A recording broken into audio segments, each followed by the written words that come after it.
રાતે જીદ મેકું અને હવારે પૂરી થઈ જાય અને જો મારી હામું કોઈ આંગળી કરી જાય તો બાપ એને હાડા 3 દાડા નો થાય ભલે મારી દેવી ભલે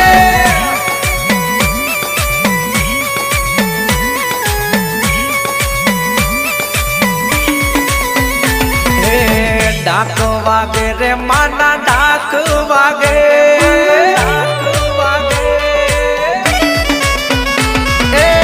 ડાક વાગે રે માના